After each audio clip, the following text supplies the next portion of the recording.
Welcome back to the high school football game between the Mount Vernon Mountaineers and the home team, the Reed Spring Moths, which rebranded their mascot to capitalize on the recent era of success the team has been having over the better part of this decade. In fact, it's a run unlike anything seen since the mid-1980s. Though now we need to focus on this game as now we are in the third quarter. My colleague Scott is away at the game between Branson and Webb City, and going off the texts he sent me, he's having less of a fun time than and I am sure you all listening wherever you are, to this broadcast. As Webb City is whipping Branson's tail 49-0 and they are in turbo clock mode with 9 minutes left to go in the fourth quarter. Meanwhile here at this game it is a much closer, slower and methodical game between these two new heated rivals, at least since Reed Spring joined the Big 8 Conference after the collapse of the Central Ozark Conference Small Division after the 2017 season. The score here is a tie at 21 and we have 8:23 left in the third quarter. Reed Spring has the ball at the Mount Vernon 40-yard line, and most of the plays on this drive have been run plays. Let's see what happens on this play I see Mothra still there in the sky hovering and watching the game. What a beautiful creature. And I guess the officials are calling this a water timeout. Maybe they just want to take more pictures, as it's been a decent night for football. Some rain showers and a bit of fog with temps in the lower 60s, but nothing too bad for this area in September and definitely better than weeks 1 and 2 of the season. Since the officials are in a water timeout, we will take one too. We will return shortly here with Reed Spring Moths football here on my 100.1 FM, KOMC.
This message is being relayed at the joint requests of the Douglas County Sheriff's Department and the Ozark County Police Department.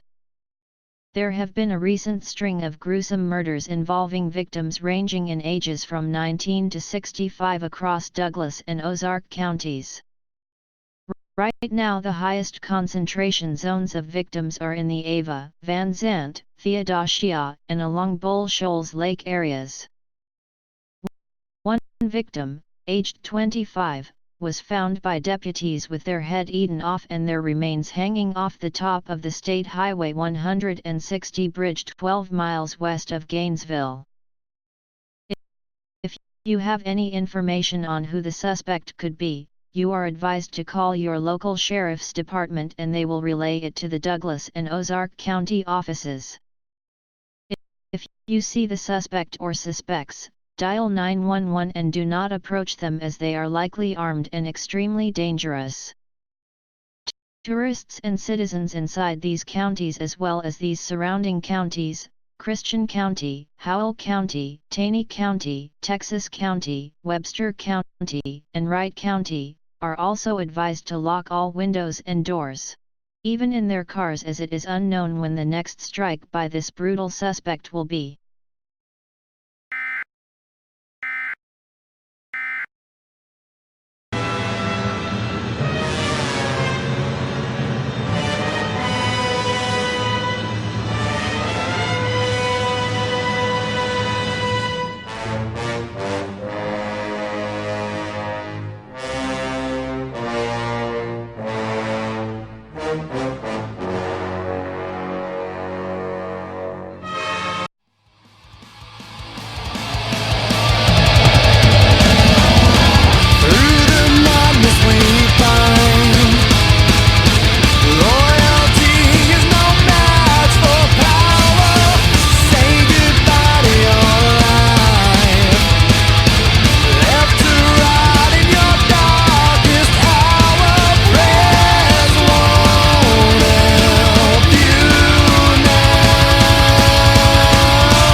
This message is being relayed at the joint requests of the Douglas County Sheriff's Department and the Ozark County Police Department.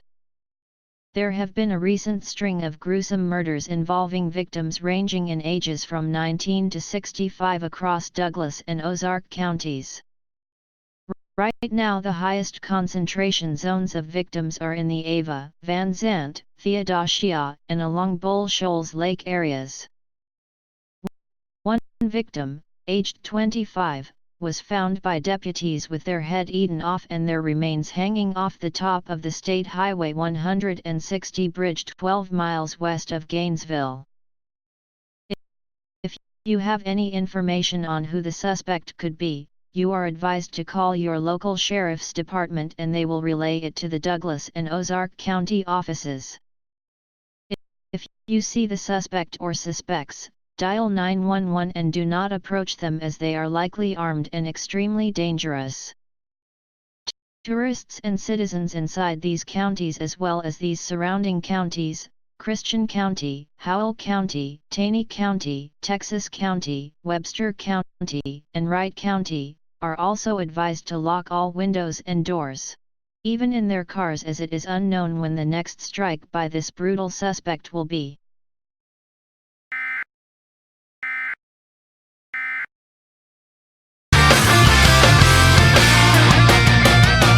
The fighting rages on and on. To challenge me, you must be strong. Your land, but don't be long. 2 million soldiers can't be wrong.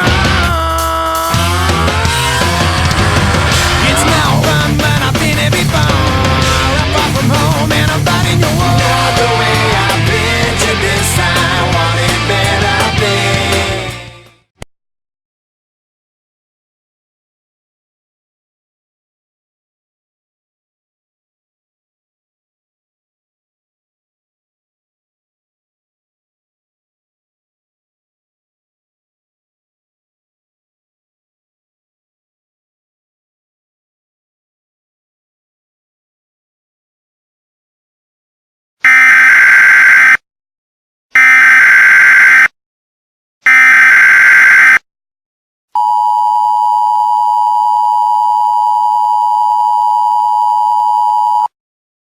This message is being transmitted at the request of the Baxter County Sheriff's Office. There has been a wave of brutal and cold-blooded murders across the county. Causes of death range from blunt force trauma to falls off cliffs near Bull Shoals Lake, and in 2 of the most gruesome cases, victims' heads were taken off, as if they were decapitated by a massive object. Most bizarre of all on these alleged decapitation victims is the apparent sighting of oral marks of some sort, despite no known creatures in living existence of such monstrous size. It is also unknown for sure if this wave is connected to any extent to the brutal murders that occurred last week in Douglas and Ozark counties. However, please be aware of your surroundings. Look out for anything suspicious, and if you spot the suspect, please call your local sheriff's office. It should also be noted that all people currently in Baxter County should lock all doors, no matter if in a car or a home.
Welcome to KTTS News at 11 a.m.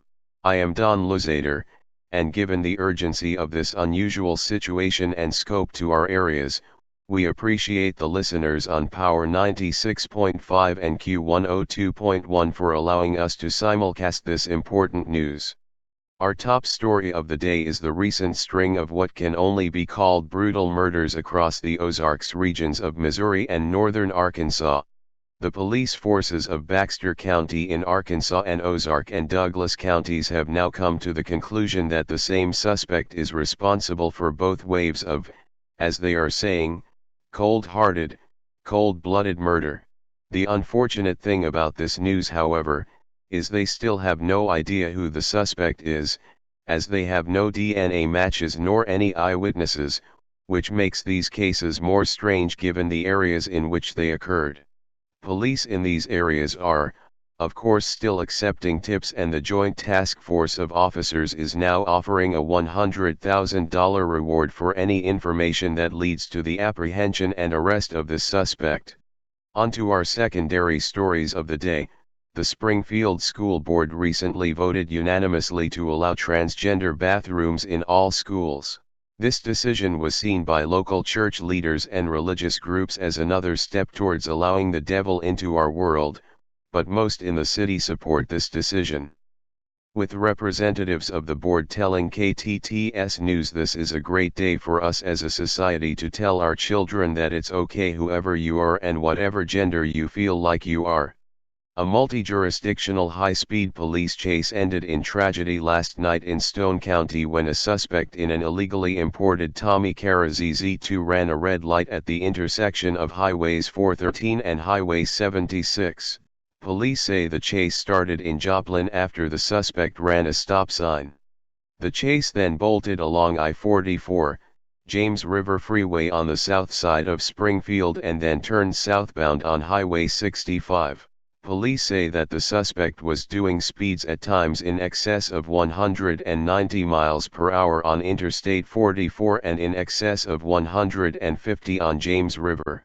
The chase got so speed intense that officers, by the time the suspect turned onto Highway 65, went into observe mode and enlisted the help of Christian County deputies who watched as he went by Ozark at a similarly high rate of speed. It wasn't until the suspect got onto Highway 76 heading westbound out of Branson where officers could resume the official pursuit in what they deemed to be a safe enough manner. Though it wouldn't last too much longer, as despite average speeds from Branson to just south of Reed Spring dropping to a mere 90 miles per hour, the pursuit was still dangerous, as the suspect would find out the hard way less than 10 minutes after leaving Branson when his car ran a red light and slammed into a lift kit F-150 in a T-bone manner, while doing estimated speeds of around 140 miles per hour. The driver of the truck, due to not having his seat belt on and having chew in his mouth, was killed from being ejected and choking on impact. The suspect has injuries to his arms and legs and is in custody at Cox Medical Center in Branson.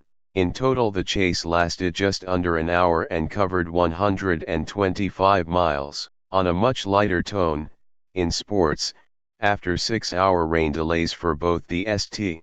Louis Cardinals game in Chicago versus the Cubs and the Kansas City Royals game in Minneapolis, both Missouri MLB teams won, with St. Louis winning 3-2 and Kansas City winning on a walk-off grand slam in the bottom of the 11th inning 6-2. We will be back after this commercial break for a check of your local weather with the help of KOLR10's chief meteorologist Jason Webb.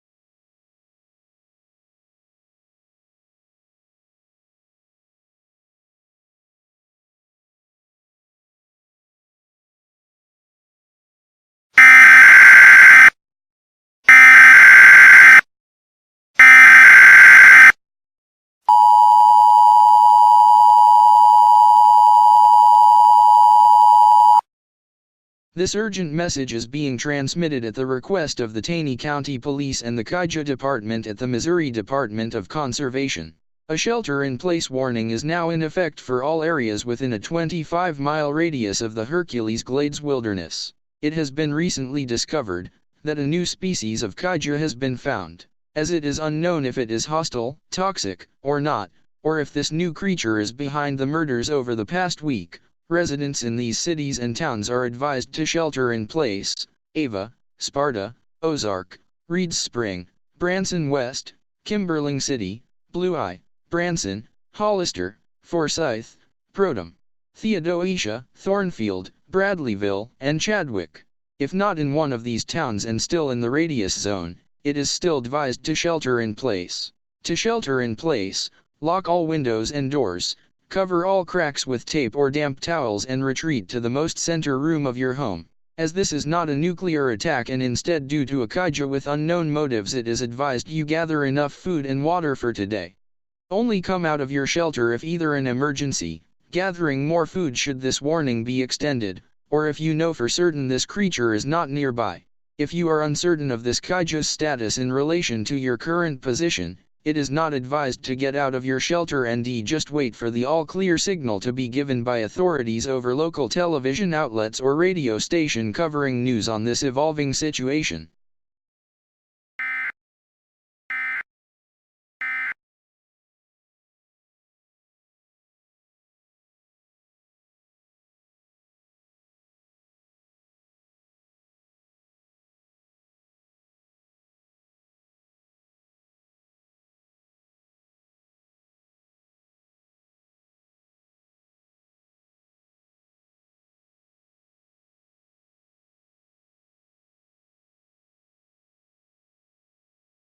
Hello and welcome to this breaking news coverage from 106.3 FM as well as our sister stations AM 1220 and 102.9 KHOZ.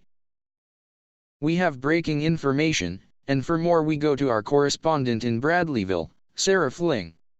Thank you, Scott. I am here in Bradleyville, Missouri in northeastern Taney County, where it has been reported that a new kaiju, the second in as many months, has been sighted in the nearby Hercules Glades wildlands by members of the Taney County Sheriff's Department.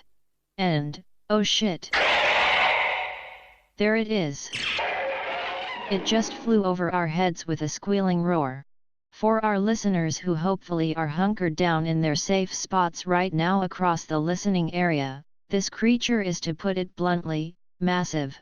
It must be at least 225 feet from foot to head with a wingspan around 400 to 500 feet from end to end. Oh wow! What even was that? It just fired a warning shot of sorts, a purplish-red like colored beam from its mouth harmlessly into the air. Clearly it isn't something like Mothra at the moment. Speaking of which, Mothra hasn't been seen in the area. I wonder why, Scott. Anyway, it is time for us here to hide now, so I'll quickly toss it back to you in the studios.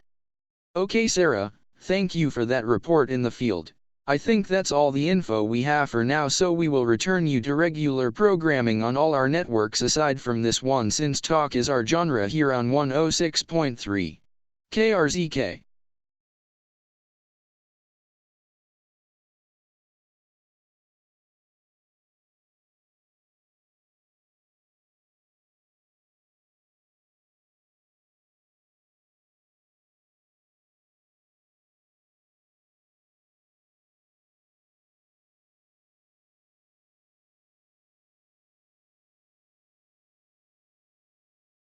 All talk, no action.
Welcome to KTTS Breaking News, which is in itself subbing in for the 3 p.m. edition of the news for our listeners over on 94.7.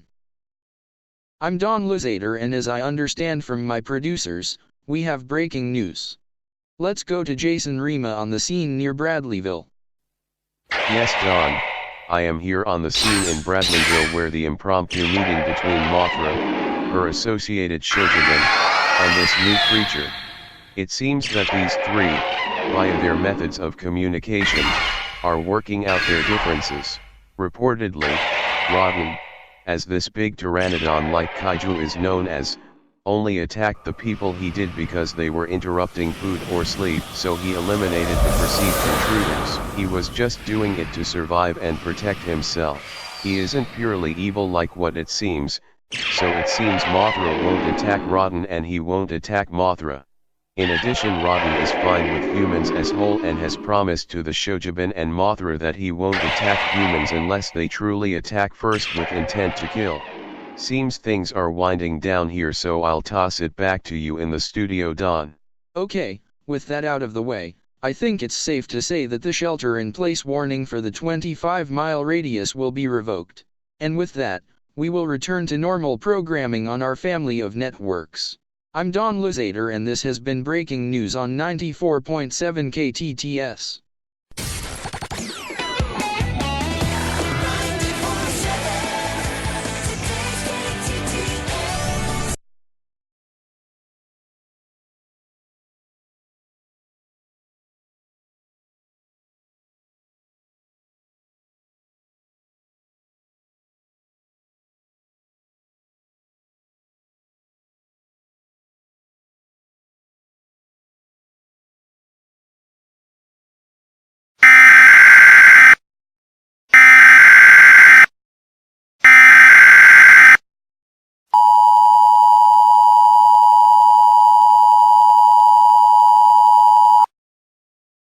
This message is being relayed at the request of the Department of KIJU via the Missouri Department of Conservation.